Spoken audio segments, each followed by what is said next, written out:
4월 22일 목요일 아침입니다. 주님의 말씀과 함께 오늘도 주님과 동행하는 삶을 살기를 소망합니다. 기도하겠습니다. 하나님, 이 아침 주님 말씀 앞에 나옵니다. 주님께서 우리를 특별히 보호하시고 인도하심을 깨닫게 하여 주시옵소서. 오늘도 하나님께서 여호와 되심을 더 알아감으로 주님을 더욱더 경외하며 좀 더 예배하는 삶을 살아갈 수 있도록 우리의 믿음을 인도하여 주시옵소서. 하나님의 사랑 가운데 오늘도 주님께 붙들리심을 받는 하루를 살길 간절히 기도합니다. 오늘도 말씀 가운데 함께 하셔서 주님의 속삭임을 듣고 따라가는 하루가 될 수 있도록 인도하여 주시옵소서. 예수님의 이름으로 기도드립니다. 아멘. 하나님 말씀은 출애굽기 8장 16절에서 24절 말씀입니다. 하나님의 말씀 출애굽기 8장 16절에서 24절입니다. 여호와께서 모세에게 이르시되 아론에게 명령하기를 내 지팡이를 들어 땅에 티끌을 치라 하라. 그것이 애굽 온 땅에서 이가 되리라. 그들이 그대로 행할세 아론이 지팡이를 잡고 손을 들어 땅에 티끌을 치매 애굽 온 땅의 티끌이 다 이가 되어 사람과 가축에게 오르니 요술사들도 자기 요술로 그같이 행하여 이를 생기게 하려 하였으나 못하였고 이가 사람과 가축에게 생긴지라. 요술사가 바로에게 말하되 이는 하나님의 권능이니이다 하였으나 바로의 마음이 완악하게 되어 그들의 말을 듣지 아니하였으니 여호와의 말씀과 같더라. 여호와께서 모세에게 이르시되 아침에 일찍 일어나 바로 앞에 서라. 그가 물 있는 곳으로 나아오리니 그에게 이르기를 여호와께서 이와 같이 말씀하시기를 내 백성을 보내라. 그러면 그들이 나를 섬길 것이니라. 내가 만일 내 백성을 보내지 아니하면 내가 너와 내 신하와 내 백성과 내 집들의 파리떼를 보내리니 애굽 사람의 집집에 파리떼가 가득할 것이며 그들이 사는 땅에도 그러하리라. 그날에 나는 내 백성이 거주하는 고센 땅을 구별하여 그곳에는 파리가 없게 하리니 이로 말미암아 이 땅에서 내가 여호와인 줄을 내가 알게 될 것이라. 내가 내 백성과 내 백성 사이를 구별하리니 내일 이 표징이 있으리라 하셨다 하라 하시고 여호와께서 그와 같이 하시니 무수한 파리가 바로의 궁과 그의 신하의 집과 애굽 온 땅에 이르니 파리로 말미암아 그 땅이 황폐하였더라. 아멘. 우리가 계속해서 묵상하듯이 하나님께서 이스라엘 백성을 애굽의 무거운 노역과 고통과 억압으로부터 벗어나게 하시기 위해서 행하시는 놀라운 구원의 역사가 펼쳐지고 있습니다. 이 출애굽 사건을 통해서 우리가 볼 수 있는 것은 하나님께서 자신의 백성의 고난을 살피신다는 것입니다. 하나님께서 우리의 삶을 기억하시고 살피신다고 우리에게 알려주시는 이야기입니다. 출애굽은 또한 구원의 사건을 통해서 하나님이 여호와 되심을, 창조주요 구원자 되심을 알게 하시는 자신을 드러내시는 사건입니다. 그래야 바로는 애굽에 온 백성은 그리고 이스라엘 백성은 하나님이 어떤 분이신가를 알아야 합니다.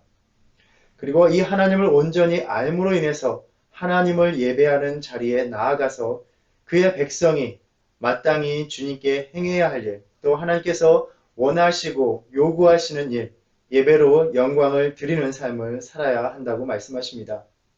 무엇보다 이 말씀을 묵상하면서 이 어려운 시기에 하나님의 놀라운 구원의 능력을 경험하시기를 축복합니다.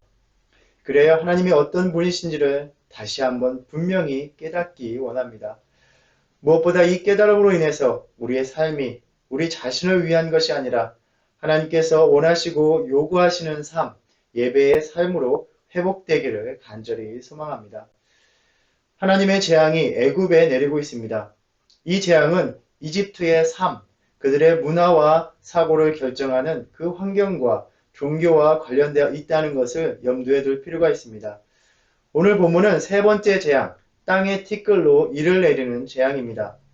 10가지 재앙들의 어떤 확실한 논리로 연결되어 있는지 파악하는 것은 단순하지 않은 것이지만 오늘 세 번째 재앙과 여섯 번째 독종과 아홉 번째 흑암의 재앙의 특징은 다른 재앙들의 사건과는 달리 바로에게 이스라엘 백성을 보내라는 요구나 재앙에 대한 경고 없이 벌어지고 있는 사건들입니다. 그리고 이 벌어진 재앙들을 거두어 들였다는 내용이 없습니다. 따라서 이러한 재앙들이 애굽 땅에서 계속되는 현실로 남아 있었을 것이라 생각할 수 있습니다. 하나님께서 모세를 통해서 아론에게 명하여 지팡이로 땅에 티끌을 치라 하시니 이것들이 애굽 온 땅의 이가 되었습니다. 앞의 재앙들은 물과 관련되어 있었고 이제 땅입니다. 땅과 바다의 하나님이심을 드러내고 계십니다. 온 땅에 티끌이 없는 곳이 없기에 이 재앙을 피할 곳은 없었습니다. 이가 사람과 가축에게 올라 괴롭게 합니다. 땅의 티끌은 히브리어로 아파르라는 단어입니다. 창세기 2장 7절에 보면 하나님이 땅의 흙으로 사람을 지으셨다라고 말씀할 때 바로 땅의 흙이 아파르입니다. 하나님께서 같은 재료인 아파르로 인간을 만드시기도 하고 또 인간을 괴롭게 하는 이를 만드시는 이러한 사건은 하나님께서 온 피조물의 주관자가 되심을 드러내는 사건이었습니다. 첫 번째와 두 번째의 재앙과 같이 애굽의 술사들 역시 이 기적을 따라하고자 시도하지만 할 수 없었습니다. 술사들은 자신들의 무능력함을 깨닫게 되었고 바로에게 나아가서 이는 하나님의 권능이니이다 라고 말을 합니다. 문자적으로는 이는 신의 손가락입니다 라는 말입니다.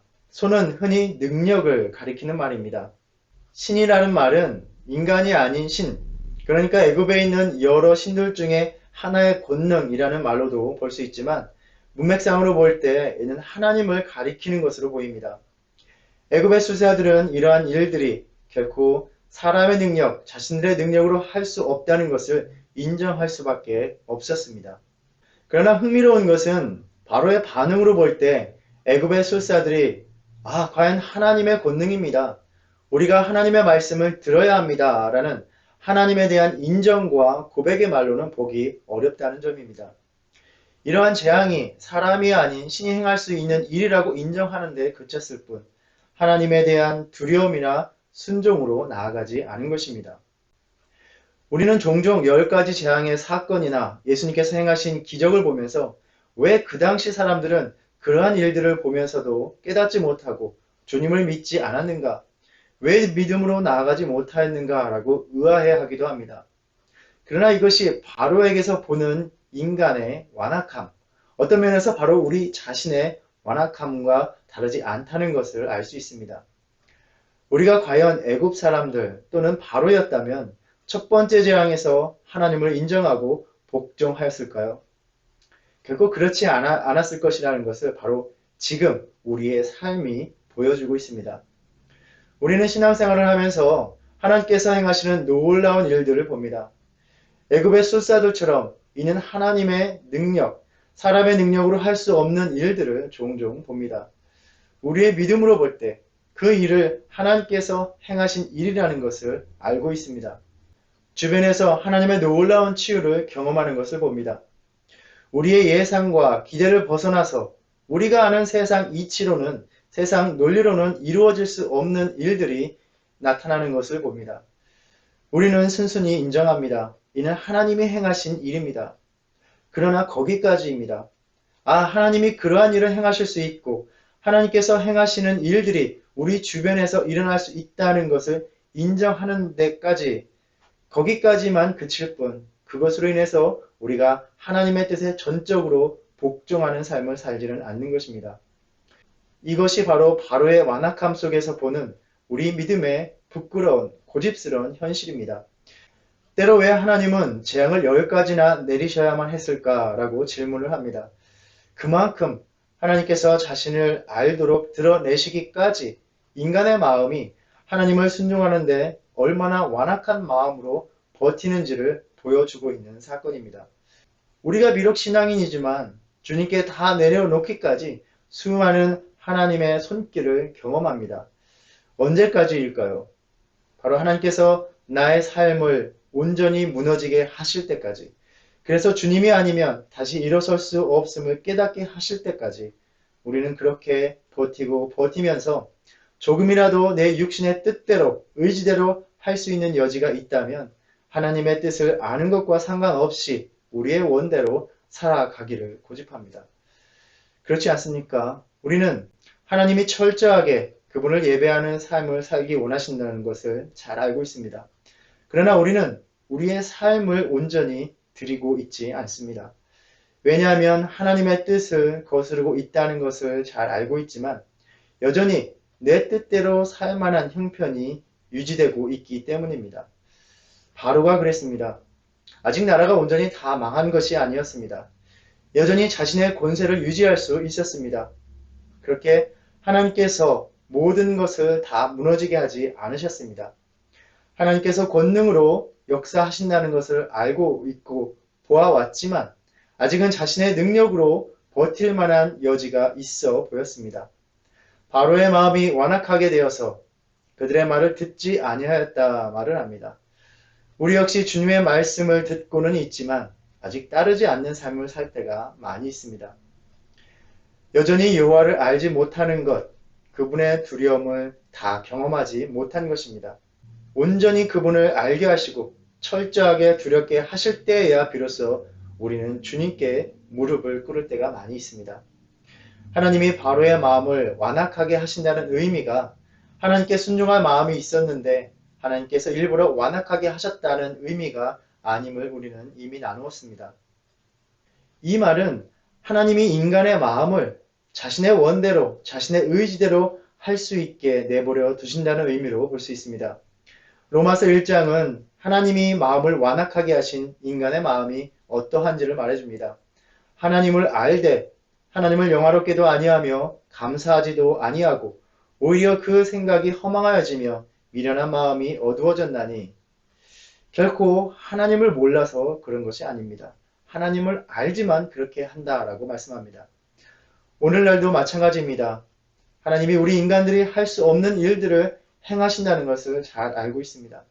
로마서의 말씀처럼 우리 인간들이, 우리 자신들이 마음에 하나님 두기를 싫어하며 하나님께서 그 상실한 마음대로 내버려 두시니 합당하지 못한 일들을 하며 살아가고 있는 것입니다. 바로의 마음을 완악하게 하시는 것, 바로 인간의 탐욕적인 마음의 이끌림을 받도록 그대로 버려두신 것입니다. 그렇게 매 순간 우리는 성령님의 도우심을 구하며 우리 마음에 하나님을 품게 하시며 또 우리 하루하루의 삶 속에서 하나님을 올바로 알게 하시기를, 그래서 주님을 온전히 예배하는 삶을 살게 하시기를 간절히 구해야 하는 것입니다. 오늘도 우리의 마음을 완악하게 하지 않으시고 성령님을 보내셔서 그리스도를 주라 시인하게 하시고 하나님을 섬기고 따르게 할 마음을 품게 하시는 것, 주님의 일을 위해 헌신할 마음을 갖게 하시는 것, 이것이 바로 은혜입니다. 이 은혜를 누리시는 성도님들이 되시기를 축복합니다. 점점 이 은혜에서 멀어져서 하나님을 향한 예배, 하나님의 일을 위해 헌신하는 삶을 외면하는 그러한 안타까운 삶을 살지 않기를 바랍니다. 비록 술사들이 하나님의 손길을 인정하는 미미한 변화가 있었지만 바로는 그렇게 다시 한번 스스로 완악해져서 하나님의 말씀 듣기를 거절하였고 또다시 다른 재앙에 대한 경고의 말씀을 듣게 됩니다. 이번에는 파리의 재앙입니다. 이스라엘과 이집트의 파리들은 사람을 쏘는 파리들이었기 때문에 아주 상당히 성가신 존재였다고 합니다. 시편 78편 45절 말씀에 보면 쇠파리 떼를 그들에게 보내어 그들을 물게 하셨다라고 말씀합니다. 이제 애굽 온 땅에 파리가 가득하게 될 것이라는 말씀을 듣습니다.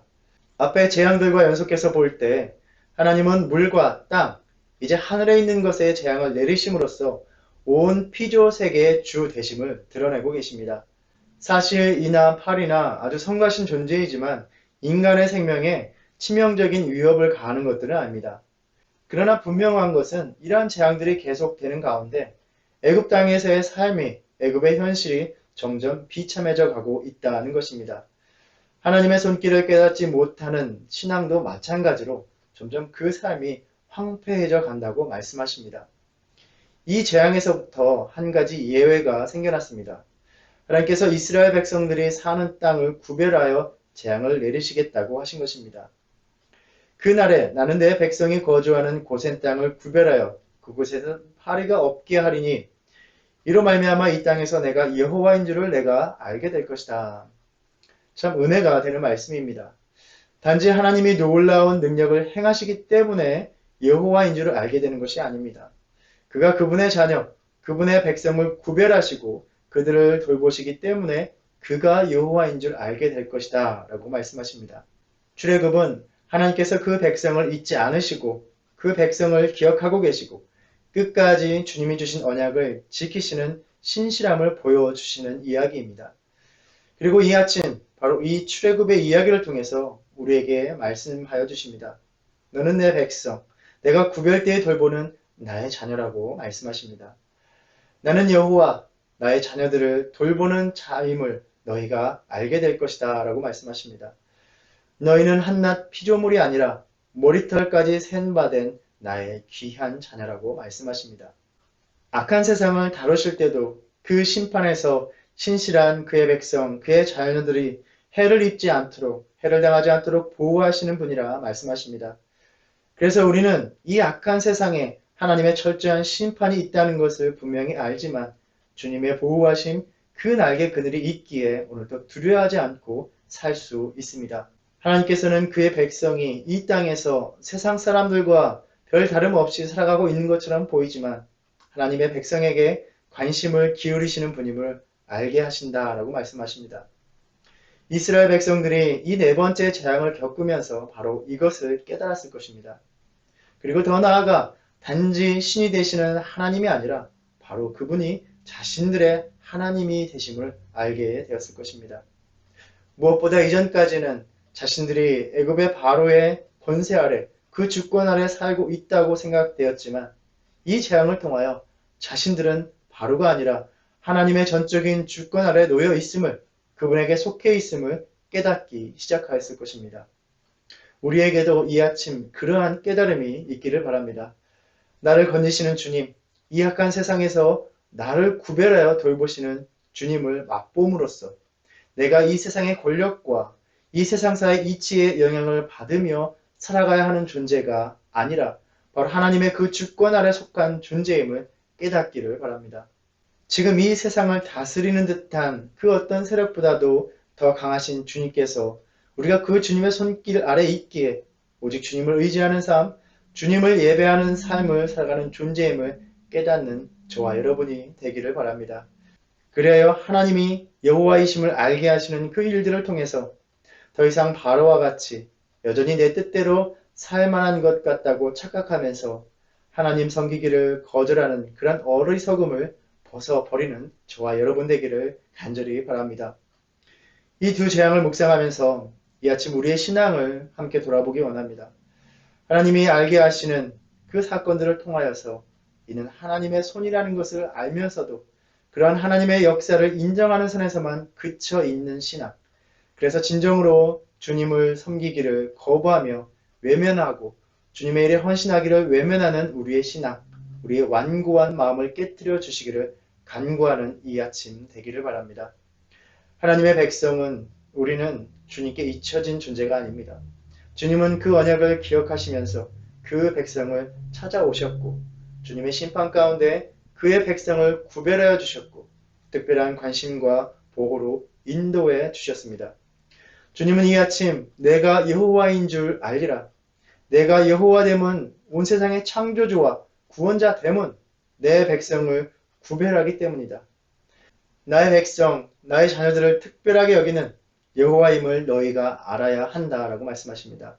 그저 하나님께서 세상을 대하시듯 나를 다루신다고 여겼던 그런 부족한 믿음의 눈을 떠서 주님이 얼마나 특별한 관심으로 나를 생각하고 계신지 너희는 알아야 한다라고 말씀하십니다.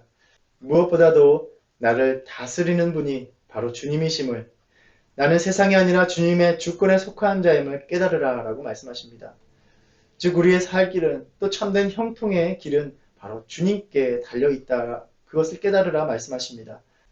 우리 주님이 여호와 되심을 알고 우리의 생명과 삶을 온전히 주님께 맡기고 완고한 마음을 깨고 주님께 엎드려 복종하는 삶으로 나아가는 하루가 되기를 소망합니다. 그래야 그 백성의 삶을 특별히 구분하여 살피시는 그 은혜를 누리는 하루를 살아가시기를 축복합니다. 기도하겠습니다. 하나님, 이 아침 출애굽 사건들을 통해서 펼쳐지는 주님의 놀라운 구원의 사건들을 통해서 우리가 주님의 백성됨을 깨달으라고 말씀해 주셨습니다. 하나님, 세상을 심판하시는 가운데 그 백성들을 돌보시고 인도하시고 보호하신다 말씀해 주셨습니다.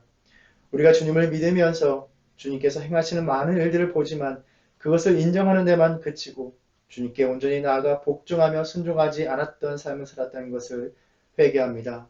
주님, 우리의 연약한 믿음을 용서하여 주시옵소서. 이제 주님께서 행하시는 그 놀라운 일들을 통하여 우리가 주님께 속한 특별한 백성임을 깨닫고 주님께만 예배를 드리는, 주님만을 섬기는, 주님의 일에 온전히 헌신하는 삶으로 나아갈 수 있는 믿음 되게 주님 인도하여 주시옵소서. 우리가 주님께 속한 자임을 깨닫고 주님께서 원하시는 삶을 살아가는 오늘 하루가 되게 하여 주시옵소서. 예수님의 이름으로 기도드립니다. 아멘. 하늘에 계신 우리 아버지여, 이름이 거룩히 여김을 받으시오며 나라의 임하옵시며 뜻이 하늘에서 이룬 것 같이 땅에서도 이루어지이다. 오늘날 우리에게 일용할 양식을 주옵시고 우리가 우리에게 죄 지은 자를 사하여 준 것 같이 우리의 죄를 사하여 주옵시고 우리를 시험에 들게 하지 마옵시고 다만 악에서 구하옵소서. 나라와 권세와 영광이 아버지께 영원히 있사옵나이다. 아멘.